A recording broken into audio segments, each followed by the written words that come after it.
So if you felt like you can't keep up with what's happening in Iran, you're not alone. The entire region has been turned upside down in a matter of months. Back in February, the U.S. and Israel launched a massive joint operation called Epic Fury, strikes so sweeping that they killed Iran's supreme leader and pulled America into an open war that has raged ever since. This week, that war finally came to a formal end with a signed peace deal, but the way it ended has opened a real and very public crack in the alliance between the United States and Israel. And that crack is forcing a conversation Christians need to think carefully about. Here's what happened and how to make sense of it.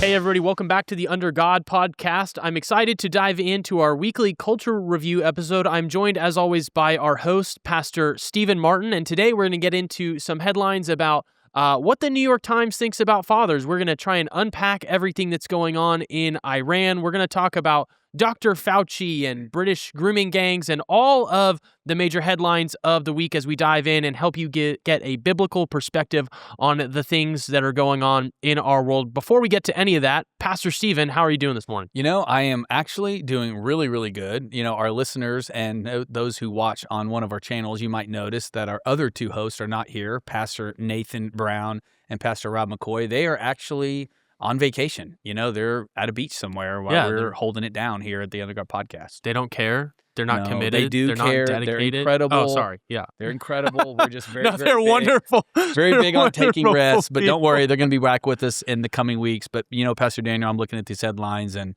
man, there's just so much going on in the world. And I think it's so important for believers to kind of get a grasp on it, to kind of lean into, okay, what does God's word say? What are some of the patterns? What are some of the, you know, it's all about pattern recognition. Yeah, so And for our listeners who are our OG listeners, you'll remember that like 3 years ago or however long, I don't know how long we've been doing this now, we started out and it was just you and I got to join you every now and again. So really, it's just a reunion, Pastor Really, Stephen. it is a reunion. Just, you know, let's be all honest. It's not like we're not used to this anyway. It's not like we're not. Hey, so Pastor Stephen, can you catch me up on everything that's going on in Iran? I got so confused this week when I was out of pocket at a conference and I logged in and I thought, I keep up with this stuff semi-professionally, and I'm even a little bit confused right now. Can you help get our listeners a rundown? Well, I think you're in good company. I think we've been confused a ton on the messaging around Iran, and it's been in our headlines several times. But let me just catch the listeners up. What the heck is going on in Iran? It looks like we have a signed deal, but we also see a crack in our Israel alliance. And so if you felt like you can't keep up with what's happening in Iran, you're not alone. The entire region has been turned upside down in a matter of months. Back in February, the U.S. and Israel launched a massive joint operation called Epic Fury, strikes so sweeping that they killed Iran's supreme leader and pulled America into an open war that has raged ever since. This week, that war finally came to a formal end with a signed peace deal, but the way it ended has opened a real and very public crack in the alliance between the United States and Israel. And that crack is forcing a conversation Christians need to think carefully about. Here's what happened and how to make sense of it. So you want to jump into some of the... Yeah, so essentially what happened over the course of the past week is that Vice President J.D. Vance, who's been leading these negotiations, got us to a place where we signed not, and there is a technical difference here, not a peace deal, but a memorandum of understanding. An MOU. A MOU. Yes, we signed a MOU, which is something that you typically hear about in like a business setting or a professional setting, which kind of makes sense with President Trump's background. But it's basically a 14-point agreement that gives a framework for a deal, and we signed this to start a long period ceasefire leading up to a long-term agreement that was to be negotiated within 60 days. It's the deal before the deal before the deal. Yeah, it's like the deal before the deal before the deal. But then it looked like that was already starting to fall apart because J.D. Vance goes to Switzerland for negotiations, and it looks like he basically gets catwalked by Iran. I mean, am I wrong about that? No, it wasn't a good look. And, you know, one of the things you've got to understand, and I'm not real certain that the Trump administration really does understand this. You know, there are lots of people who will dig on us Christians for, oh man, we just always support the Republican and we never have anything bad to say about Trump. I do think that there's some major issues with this deal. The first is when you enter a deal with anyone, you have to believe that they actually want the deal and that they're operating in good faith. I think the last 47 years of this regime, which is still by and large intact. Yeah, it's not a completely new people up revolt that we were told might happen. Yeah, I think it's one of those things where we're kind of putting on sunny glasses, hoping that they're going to act in a way that has not happened in the last 47 years. And so technically on paper for the time being, maybe it lifts the U.S. naval blockade, it reopens the Strait of Hormuz, but leaves Iran's nuclear program to future talks. And this is typical of dealing with the Iranian regime. This has been something they're very bureaucratic. They love to stretch it out, and ultimately they lie. They lie and don't keep their word. And so they almost always lie. Yeah, absolutely. Yeah. And so the answer, for us, is this a good or a bad deal? I would probably say yes.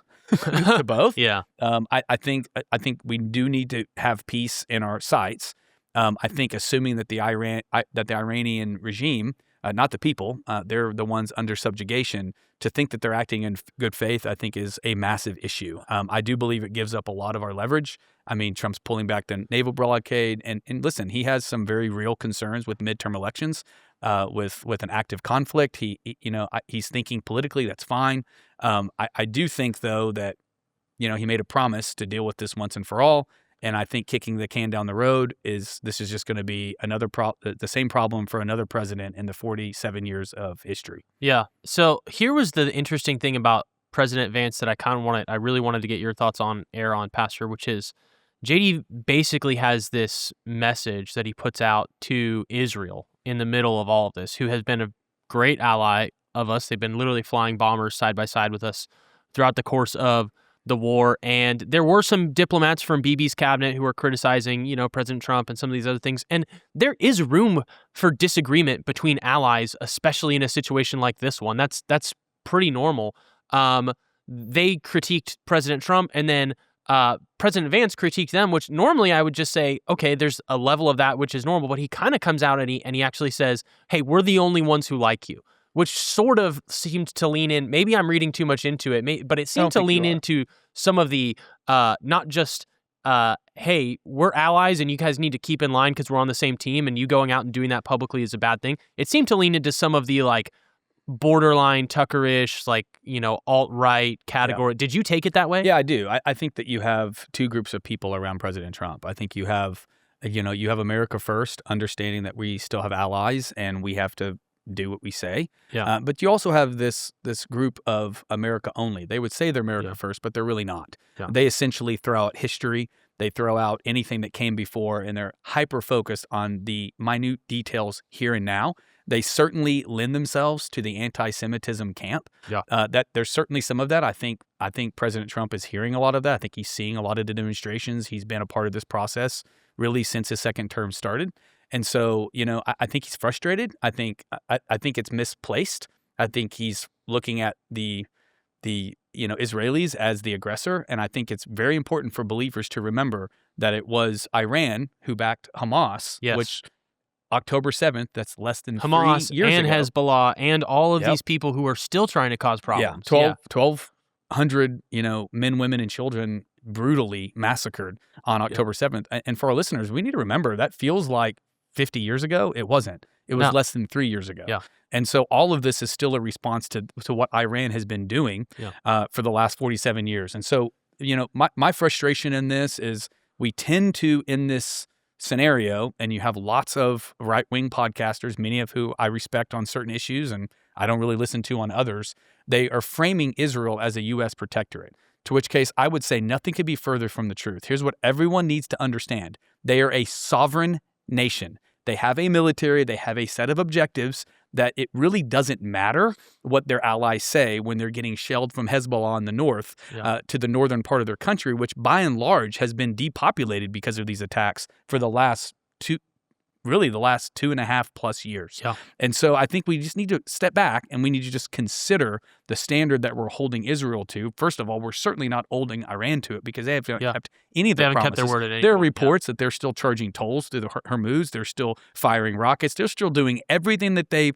always done. But they're saying they're doing that because Israel's continuing to shell Hezbollah, because Hezbollah continues to shoot missiles into the northern part of Israel. That's not true. They've been doing this since the start of the war. They're not good actors. Truthfully, I think it's a bad deal in that it doesn't actually deal with the issues.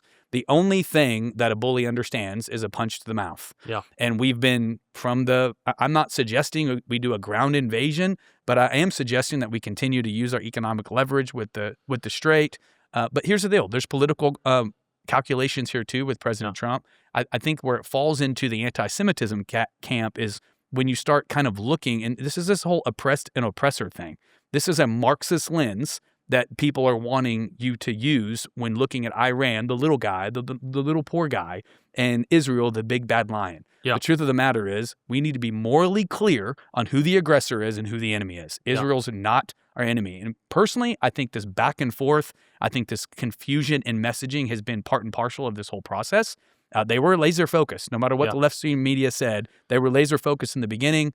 Now they've experienced what's happening on the ground, and it's breaking up a bit. Yeah, I do want to talk about something that we saw on the from Lindsey Graham specifically, who's very hawkish on foreign policy, and I don't even agree with Lindsey Graham on many things. But he did come out and he had a very interesting interview recently where he said, "Hey, I spent 4.5 hours in the White House with President Trump because everybody in Washington is not too far away from where we are. There's a lot of confusion because there's a lot of uncertainty right now." And he made some predictions after that meeting with the president about how he's going to retaliate to some of the things you just talked about, with Iran still trying to launch rockets where they can or still charge tolls when they can. And so I want to cut to that. Let's try a diplomatic solution. I think it's going to fail. What happens next? I spent 4.5 hours with President Trump Friday. Here's what I think will happen next. If this deal fails, President Trump is going to take the Strait of Hormuz over by force. The United States will control the Strait of Hormuz. We'll charge a fee for all those who go through to pay for the operation. And we're going to expand the Abraham Accords in calendar year 2026. We're going to get Saudi Arabia to join the Abraham Accords, and which is the biggest change in 5,000 years in the Mideast. And if Iran contests control of the Strait of Hormuz by the United States, we will obliterate them.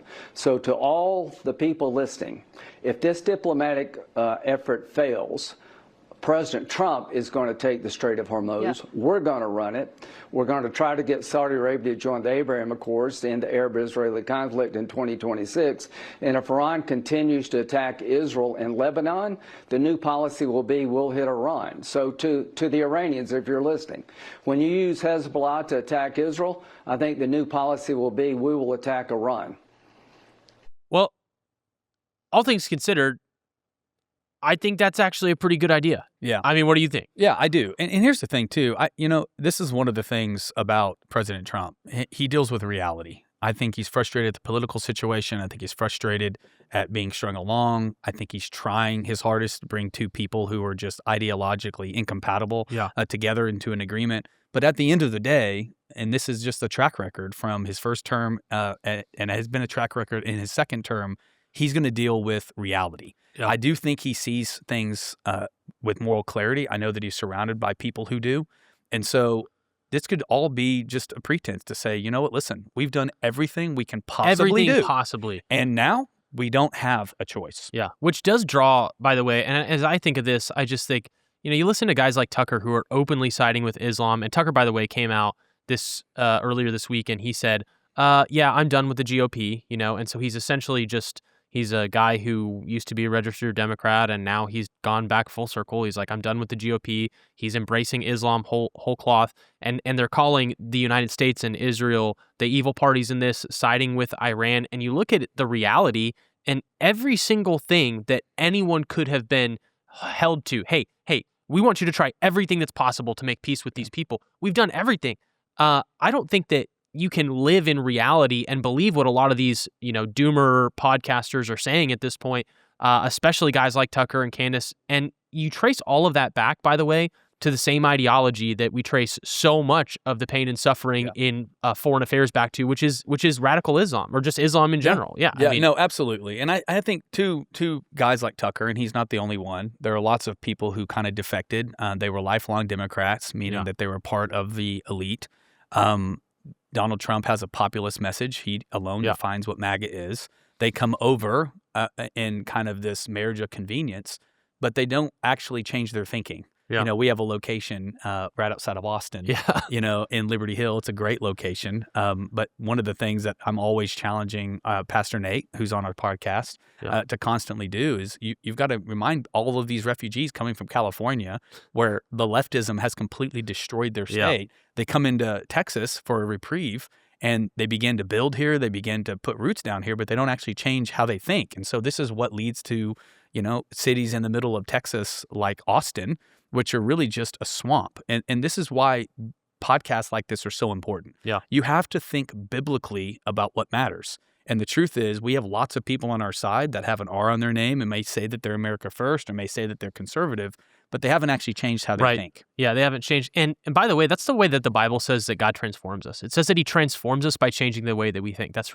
Romans 12 too. Like, the Bible is very clear. And it also says in John, it says that, hey, Lord, sanctify them by your truth. What's your truth? Your word. And so the more you drink the word of God, the more you're sanctified, the more God changes the way that you think, and you start to view the world not through your own lens, but through God's lens. And when you don't have that, but all you have is sort of this knee-jerk emotional populism, you end up blowing, like the Bible says again, like the wicked, which are like what? Chaff blowing in the wind. And so I think that's a lot of what's happening. Absolutely. And I think it just remains to be seen. I think we all need to be praying. We all need to be, I think about the Iranian people, under this boot of radical Islam through this, Shia ruling class. And I pray for them. And so I think that the future is unclear. However, I think directionally we are working through a process that's going to pay off. So I think so too. So Pastor Daniel, next headline, which you were very excited about. Yes. I'm always so excited to talk about trans dads, as you guys know. No, so I was blown away by this. So for those of you that didn't catch this, the New York Times spent Father's Day this year celebrating not fatherhood, but transgenderism, a trans dad. So this past Sunday was Father's Day, and it's a day that our culture typically sets aside to honor dads, which, by the way, if we celebrated fatherhood more, we would have more of it. You get what you celebrate, and so we should celebrate fatherhood actually more. But instead, to celebrate the men who lead, protect, provide for their families, the New York Times, the self-styled paper of record, how did they choose to market? Not by honoring fathers, but by running a glowing essay celebrating a biological woman who now identifies as a man and calls herself a trans dad. You look at that and you think, okay, whatever, it's one newspaper doing it. It's like we've kind of backed off. It's just a small thing. But really, it's not. It's a window into a much bigger battle over like what our culture even says a father is. There is a big battle, by the way. Yeah. In Pride Month. It lands right in the middle of Pride Month where masculinity itself is treated increasingly as a problem. Yeah. And it's not something that should be celebrated. It's something that needs to be solved. And I think that that's why I just saw this. And in this year where we were celebrating a little bit on the show a few weeks ago, hey, maybe they've toned down some pride. And then right on Father's Day, the New York Times comes out and they just say, how's some trans daddy for you? And I just thought, okay, woke is not dead. It's not gone. We need to remember, evil never sleeps, and it always has to be contended with. I just think about the audacity of the New York Times on Father's Day. By the way, we get one day. I told our church this week, I think we need a month. Yeah. And they get Pride a month. And we made all of June Fatherhood Month. And so, on this day, they just literally spit in the face of biological reality. The bottom line is a woman can be many wonderful things. They're created to be many wonderful things. But the one thing she cannot be is a father. Okay. Motherhood and fatherhood are not interchangeable. You cannot be a man. And they are biological. Yeah. Male, female. Yeah. XXXY. Yeah. I want to actually highlight, they called it an essay, but it wasn't an essay. It was a comic strip. And it was specifically a comic strip because who reads comic strips? Children. Right. And I actually want to read some of what this comic strip said because this essay, quote unquote essay, in the form of a comic strip, which is targeted then, I think, specifically to kids, says stuff like this. It says, you can't grow a beard. You're a girl. And it's got a girl hanging from the monkey bars. And she says, well, my dad did. And he was a girl. I mean, this is goes through this story of this father, quote unquote father, and his little daughter. And I can't read the whole thing. It's very long. But she's asking him questions like, how long did you have breasts for, Dad? Right? Asking him all of these questions. It's a grooming attempt by the New York Times to target our kids. And then at the end, by the way, the quote unquote dad, the trans dad says, "Oh, that's nice, but I don't actually tell everyone I trans. I only save that for special people." And his daughter goes, "Oh, don't worry. I didn't tell anybody that you were trans." As if people don't know. No. You can always tell. Yeah, you can tell. They're not. Yeah. So here's my thought, and for all of our listeners, this is incredibly complex in the strategy that the cultural Marxists have used to essentially balkanize kids against their parents. And ultimately, they balkanize kids against the church, because where did their parents learn those values? This is all an op. And if you think they're not grooming your kids in public schools, they are grooming your kids in public schools. That's right. It's absolutely demonic. And I want to encourage you, if you're listening to this, there's a great podcast called New Discourses by James Lindsey. And if you go back to, he talks about this regularly, but he talks specifically about this issue that we have with these essentially sex deviants targeting our kids. Here's what's happening. The cultural Marxists are literally using the pedos, right, as a wedge issue to essentially take over culture. And if you don't think it's happening, it's infested in our education schools. It's infested all the way through this identity, Marxism. I mean, just put anything in front of Marxism. It's all oppressor, oppressed. Yeah. They've literally determined that God's plan, biological male, biological female, together with him in the institution of marriage, that is the building block of society. Yeah. What are they trying to do? They're trying to do what communists have always tried to do.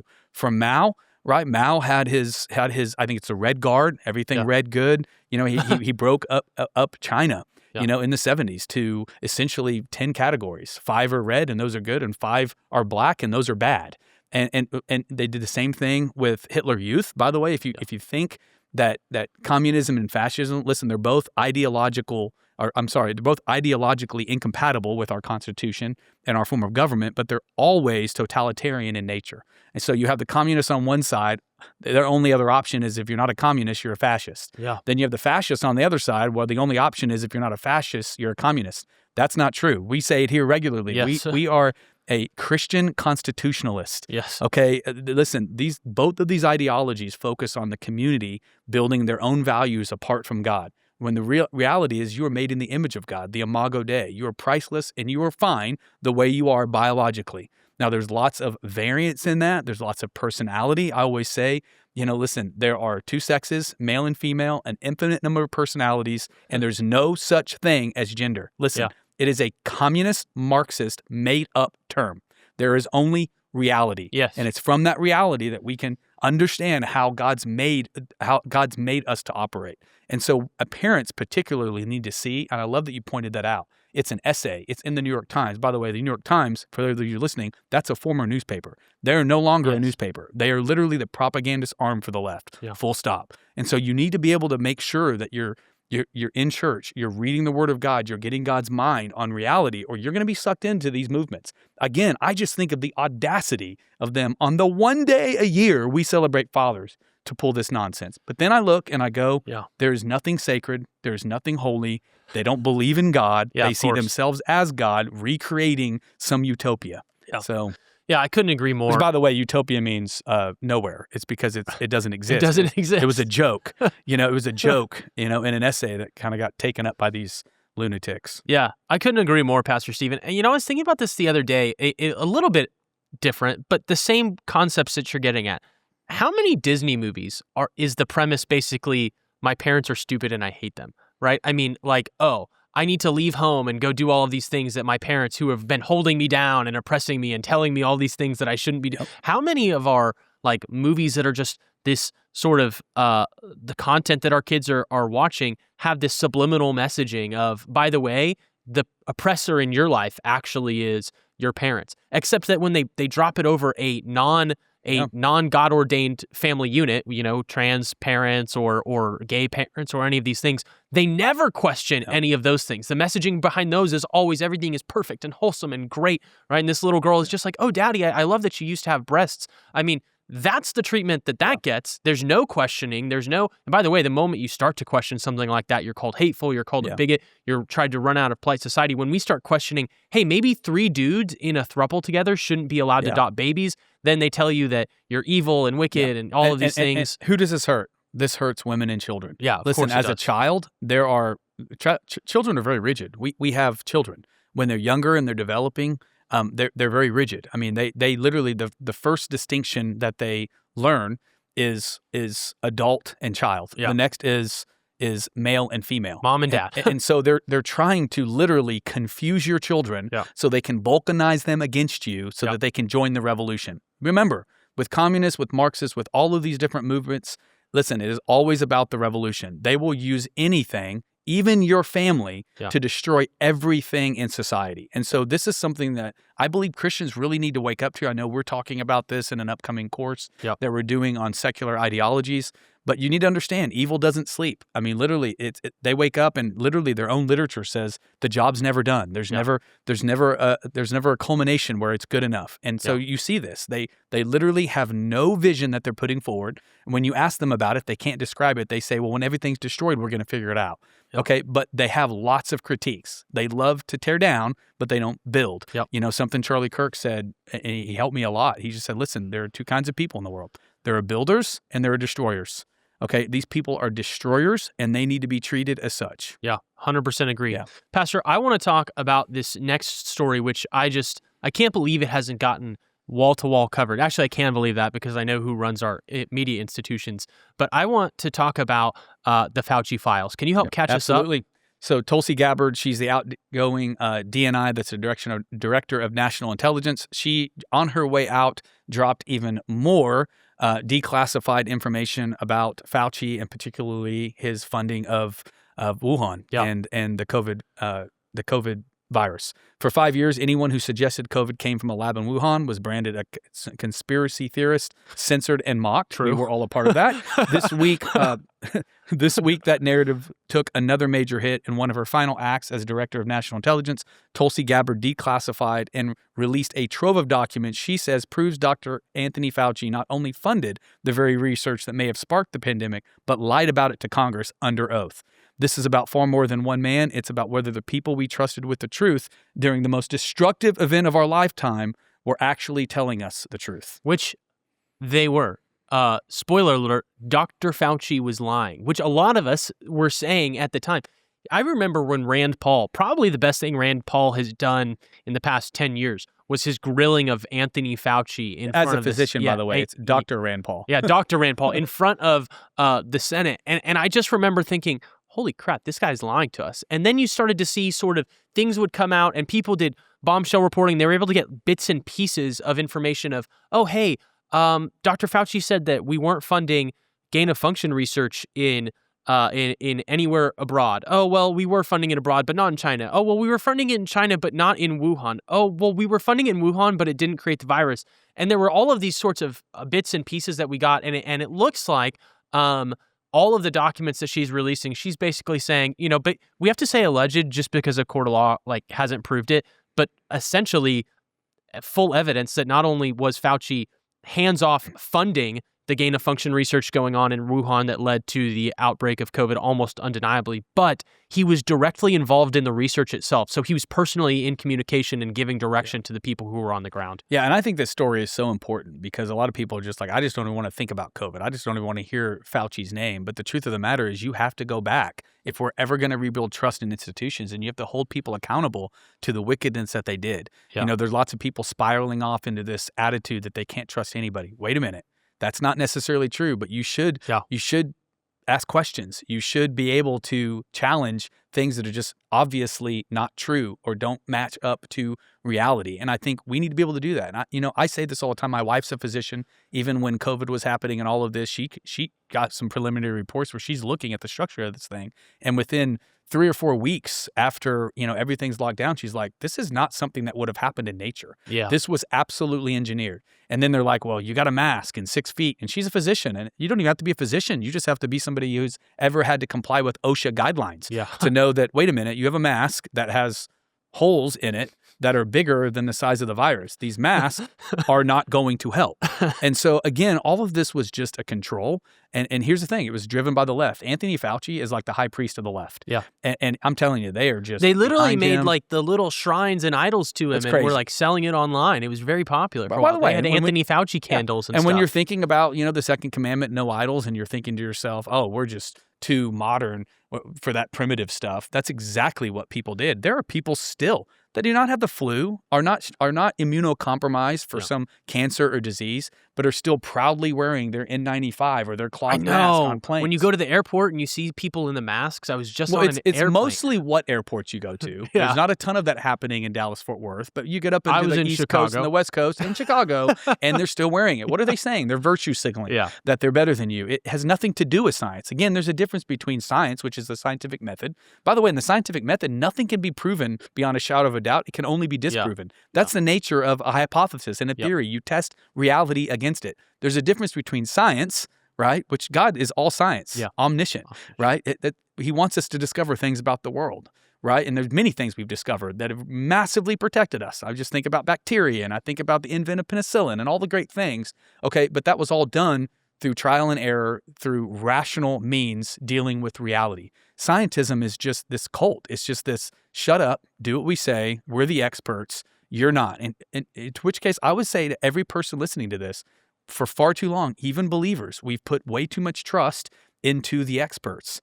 And we're not leaning into God's word, and we're not thinking for ourselves. The truth is, you are the expert of your life. My wife, in her practice, she talks a lot about patient autonomy. It's like, at the end of the day, a doctor can tell you to do things or to not do things. Guess what? You still have to get on your knees and pray and ask God and think rationally with the brain he gave you about whether or not it makes sense for your family. That's 100% right. Yeah.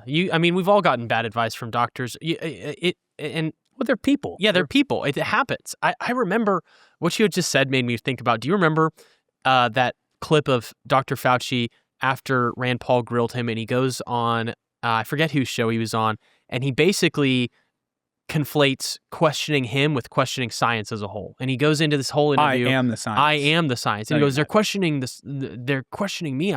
They're questioning the science. I'm the science.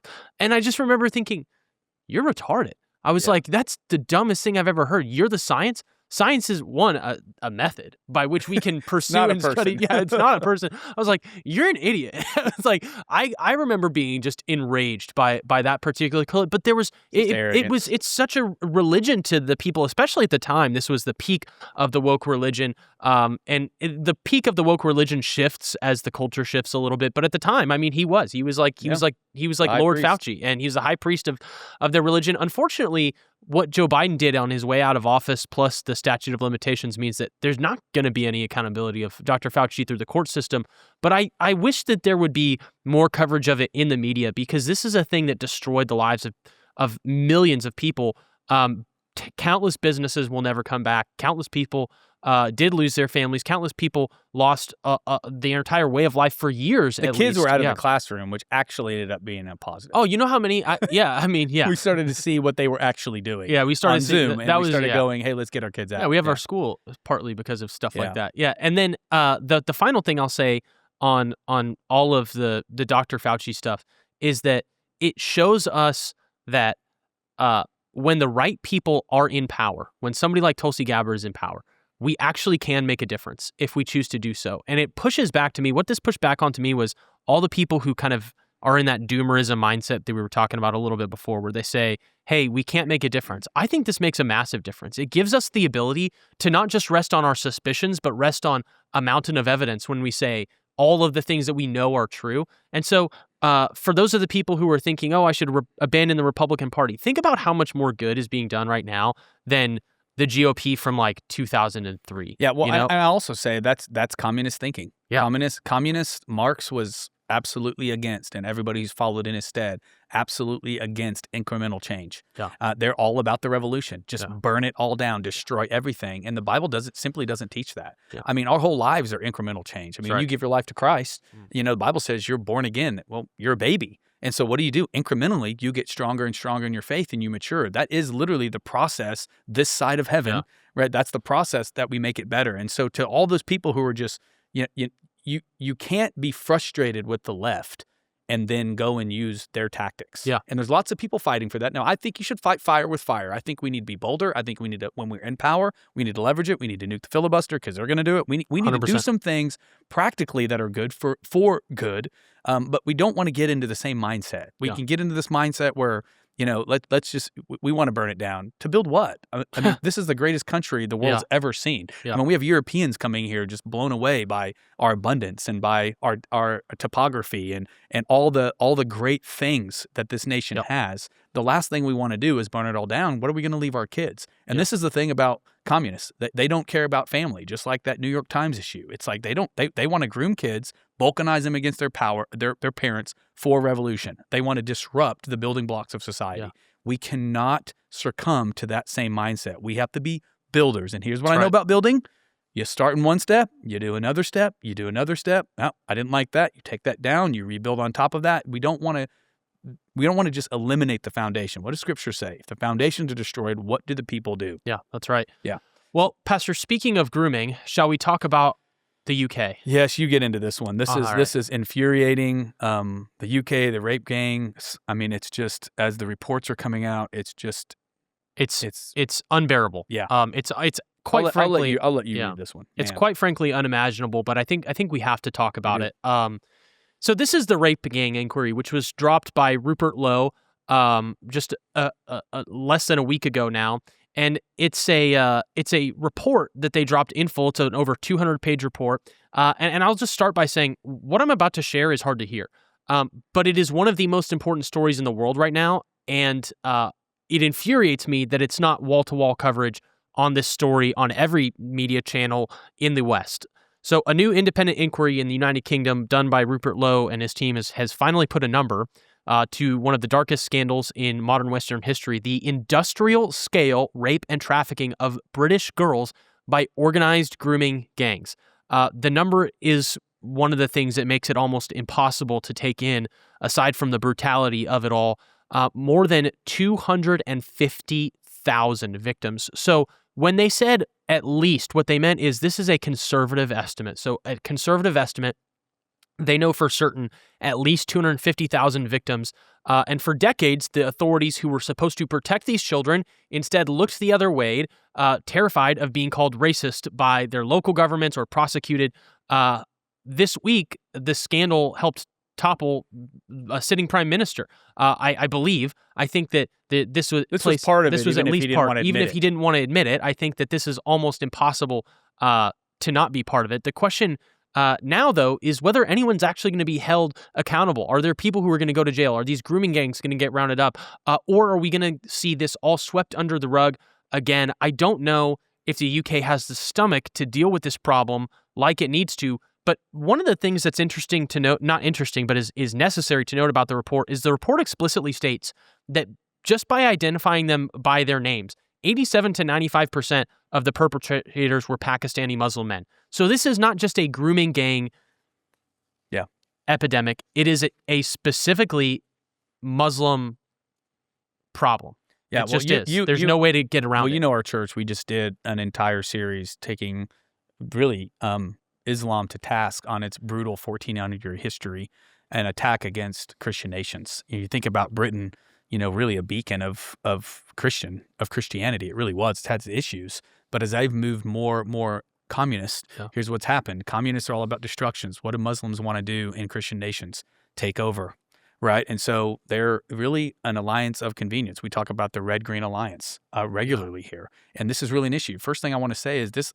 Listen, anytime somebody ever says the word Islamophobia to you, okay, first of all, you need to understand there is no such thing. That's completely made up. Okay, a phobia is an irrational fear of something. There is nothing irrational about what's happening in these Western nations. And I can't help but think of all of these Muslim-centered populations that are popping up in Dearborn, Michigan, in Minnesota, across our nation. If we think this isn't happening, this was going on. 250,000 girls, sex trafficked essentially, groomed into... A quarter of a million girls over decades. Yeah. And they're just getting to it decades later. So if you think this isn't happening in Muslim majority cities and enclaves in the United States, you're kidding yourself. It's 100% happening. Yeah. One of the things that I think we really have to zoom in on, and I know that this is like the horse that we've been beating for a while now. It's not dead yet. This is not unique to this period of time. Islamic rape gangs have been a thing since Islam has been a thing. Islam has historically carried out mass enslavement of both. It's a form of enslavement and domination Yes. to the majority culture. 100%. Yes.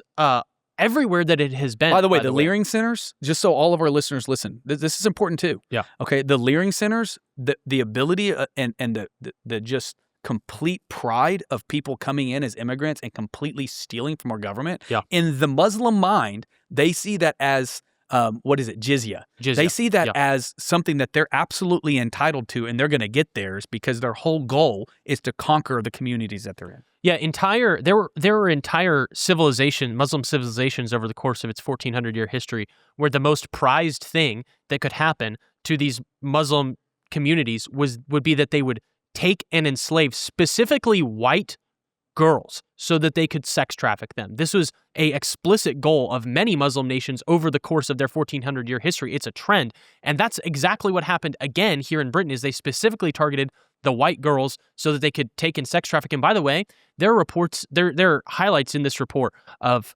specific instances. It gets into detail about some of the specific things that have been testified and proven. Girls under the age of 10 being taken and mass raped for days. There was one girl who was held down and raped over 600 times over the course of her imprisonment. They would be trafficked from house to house. The police officers would be involved, so they would get Pakistani Muslims onto the local police forces. They would use the police force the Pakistani Muslim members of the gangs that are on the police force to help traffic the victims in between different cities so that they couldn't be located and they couldn't be in one position. And one of the things that the report notes is that it was not held into some of these stronghold Muslim enclaves like it was thought for a while. In fact, it was from northern shore to southern shore. Wow. So this trafficking scheme encompassed the entire island of Britain. There is no room for us to look at this and back down from calling it exactly what it is, which is a specifically Islamic rape gang that is happening en masse right now in the nation of Britain. If we can't face it and call it that, it is not going to stop. It has not stopped. It has not ceased to exist simply because some light has been shined on it. The last time that this was brought before Parliament, it was shouted down from Parliament because they didn't want to deal with any of the problems dealing with it. Now, the reports weren't as expansive back then. That was about 6 months ago. The reports weren't as expansive or as detailed, but there were many of these accounts already that had surfaced. They knew. You can't have something this wide scale not known by law enforcement and politicians. And here, again, you want to listen to anybody who's just dialed in on this. It may be one of the last hopes for the UK. Tommy Robinson has been in our church and has spoken on some of this stuff. He's an incredible follow. But here's the deal. Something short of a civil war in Great Britain, I just don't know how you undo this. If you think our administrative state is bad here, it's so entrenched there. And the fact that for so many years they were faced with these realities and they repeatedly turned their face from them. Yeah. Man, there's judgment coming there. Yeah. And you know, Jesus says in Matthew 18 that whoever causes one of these little ones who believe in me to sin, it would be better for him to have a great millstone fastened around his neck and to be drowned in the depths of the sea. That's right. Now, many of us, we don't know what a great millstone is, but I have a very small millstone that weighs about 70 pounds back here in my green room. Yeah. And what he's essentially saying, it would be better for them to jump off a cliff with a giant weight around their neck and just drown in the depths of the sea than what's going to happen when I get a hold of them. Yeah. Okay, this is something very, very serious. And one of the things you see every time Christianity declines in a nation, every single time, who are its first victims? Women and children. We see this happening in the States with these men coming into these women's spaces and, boxing, fighting them and competing against them. These children that are literally being groomed in our public schools, being offered up to this secular ideology in the name of multiculturalism. Okay, it's something that we have to draw a line. And here's what I'm going to tell you about evil. Evil doesn't stop until you stop it. Yeah, that's right. One of the things that I think is so important to point out about the methodology that was used is that evil doesn't stop until you stop it is exactly right. And we know this because it's not unique to this grooming gang scheme, but they would specifically seek out, surveil, and target girls who didn't have a strong father figure or male protectorate figure in their home. And one of the ways that they would lure these girls away, sometimes they were straight up kidnapped, but more effective methodology a lot of the time is they would get girls who were in their early teenage years and they would start by offering them, paying them off, drugs, pretty dresses, shoes, those kinds of things, start build a relationship, and then they would start drugging them, taking them away by force, those kinds of things. Strong dads are the antidote to this in a culture. The problem right now in Britain too is that they're actually starting to lock up some of the dads who have fought back. But if you have a culture of strong fatherhood, something like this can't go on. No. The problem is the communist alliance that we were talking about a minute ago. They want to destroy families. They want to tear down strong fathers. In the absence of strong fathers, a evil Islamic spirit can come into your country via mass immigration, and they can destroy all of the people that the fathers are supposed to protect. Yeah. I mean, I couldn't have said it any better. It's devastating. Yeah. But let's get on to our last. Let's and do it, final Pastor headline. Stephen. So James Talarico, for those of you who don't know, James Talarico is a Texas Senate Democratic candidate coming up. And man, we just find out more and more about James Talarico. But it was discovered this week that James Talarico shares a bank account with his mom. You might remember James Talarico, the 37-year-old. Oh, so good. The 37-year-old Texas lawmaker now running for U.S. Senate who made national headlines by declaring that God is non-binary. Me and you are watching a video that just keeps getting better. We can't keep up with it. Yeah. But he literally is saying that he's one of those Christians that really he's one of those Christians that really hate Christians. It's like, what? Yeah. What are you talking about? I think we actually have that. Producers, do we have that clip? Can we hear it? This came out just today. Yeah, and that's, I always think of myself as a Christian who hates Christianity. Yep. You don't say. And I always get drawn back into it. Wow. So he's been working hard to position Don't himself. take our word for it. So he's been working very hard, obviously not hard enough from his past statements, to position himself as the fresh, principled, faith and justice face of the progressive movement. Well, now new financial disclosures just gave a revealing look behind the curtain. It turns out that this grown 37-year-old man who may or may not have a real girlfriend, I'm not really sure.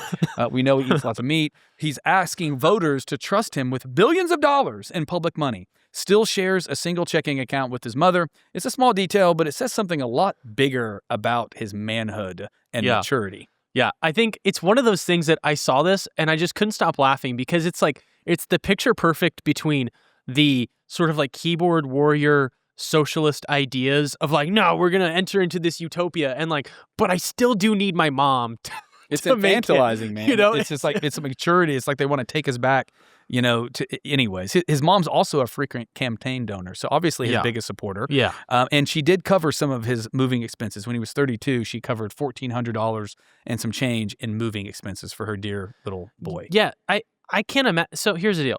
It is okay for parents to help their kids with money. What's not okay is for basically the picture that we're trying to paint here is he's a basement dweller. I'm just saying, he's like a basement dweller that has a seat in the legislature. He's a guy who never moved out enough to never got a real be job on his own, never ever. got a real job. He was kind of teaching in the school district and he ran because because he just wants, all of the gay kids, trans kids to have good lives and all this stuff. And he doesn't actually do anything other than complain in the Texas legislature while he gets his mom to pay for stuff. He's never pursued a marriage and a family, although maybe his girlfriend is real, but she does. He started to when he started running for Senate. So. Yeah, he started to have a girlfriend, although his girlfriend's old profile, just before they took it down, said that her favorite pastime was dancing the night away at gay bars. So, well, there's that. There's that. If I was a man still in the dating pool, I'm happily married with 4 kids, and you're happily married with 4 kids. But were I a man still in the dating pool, I don't think happily dancing the night away at gay bars would be on the top of my criteria list for a girl. Yeah. I just think. Yeah, and I want to remind you why we're talking about James Talarico. It's Texas, it's this, but it shows a broader effort from the Democratic, which is really, I don't even want to say Democrats because it's really the left. The left has completely taken over the Democratic. Yeah, there's no. These are the best they have to offer, and they're super excited about James Talarico. I'm going to tell you why. They're trying to give a permission structure for believers who don't actually know their Bible to take a look at this nice, empathetic, kind of soft man and to essentially vote for the left, to which case I would say believers don't vote on feelings, they vote on facts. What's his track record? He's been a nightmare in the Texas House, voting for every progressive evil that our world has faced, really, in the last 60 years. I mean, it's absolutely abysmal. And then when he hits the campaign trail, he's cosplaying as some Texan, that likes barbecue when he says that his campaign's meat-free. Well, it's really something just his girlfriend or his fiance says. I'm like, yeah, right, dude. You're just pandering. And so here's what I'll say. Listen, politicians are acting out a script. Pastor Rob McCoy says this all the time. They're acting out a script that's allowed by the people who send them there. And we cannot send him there. We can't. And so we've got to step up, whether you're in Texas in the Talarico case or you're in any one of these strongholds as believers, you've got to vote your values. More believers have to step into that space. Yeah, and I do want to say, if you were still trying to hide behind some of the permission structure that his campaign, like you're saying, has tried to create, that clip we played at the start should destroy all of that if you're a Bible-believing Christian. I mean, he's explicitly going out there and saying, I hate Christianity. He's trying to set himself apart as, I'm one of you, but I'm like the only one. I understand everything you hate about God. Yeah, like it's crazy. If you're a believer in Jesus Christ and you hear somebody say, I hate Christianity, you don't need a lot of discernment. Some things you have to have discernment because people are, even the devil appears as an angel of light. You have to have discernment as a believer. Of course you do. You don't need that much discernment to hear a guy say, I hate Christianity, and go, you're not my guy then. You're probably not my guy. I think that at this point, pastors across the state do need to start rejecting James Talarico en masse. I obviously have thought that for a long time. You've thought that for a long time. But I think that today it was made even more clear that not only is he not capable of doing the job, because he's not capable apparently of doing much more than his laundry or even his laundry. I don't know. He still needs mom. But not only that, his ideas are explicitly anti-Christian. I don't think we can get more clear than that. No, I think you're absolutely right. 100%. All right, Pastor. So as we wrap up our show today, let me ask you our question that I always like to ask. There was a lot of doomer in the headlines today. We tell our people, don't get into the doomer, don't take the black pill. We always tell them that. But there are good things going on. I mean, we're approaching the 250th birthday. That was we were talking to Pastor Rob in our group text earlier this week, and he was telling us we're just right around the corner. The golden age is just there. If we just push through, don't give in and all this stuff. And I was getting hyped up while I'm celebrating Juneteenth in Chicago, which is kind of a joke. I unintentionally, but I was there. What are you excited about? Well, here's the thing. I'm going to quote from the great theologian, The Dark Knight. Okay, it's always darkest before the dawn. Yeah. Here's what I would say. The enemy's loud. He's bombastic. He definitely controls tons of the media that's being fed into our culture every single day. But listen, my pastor growing up used to always say, when you're encouraging believers, when you're teaching the truth of the Bible, always make the devil little and make God big. Here's the truth. God is big. You plus God is a majority. And you brought this up, and I'm very excited about this. I hope that my listeners have incredible plans for America 250. This is just a great time to celebrate the good that's come from our nation. It's been some of the greatest things that have happened, some of the greatest inventors, some of the greatest, our nation's incredible. And it's incredible because it's built on the book of Deuteronomy, the word of God. Yeah. And so just take some time to get off social media. We're going to be doing that. Our church is just pulling out the red carpet for everything this week. Friday, July 3rd, we're gonna see Mel Gibson's The Patriot. Man, nothing gets a blood pumping like The Patriot. If you want a black pill, just watch The Patriot. It's really, really great. We're having an all-church potluck on the 4th of July. Yeah. We're doing a big thing at my house with our staff and our elders for fireworks, and then we're celebrating what's good. Listen, it's communists focus on tearing down.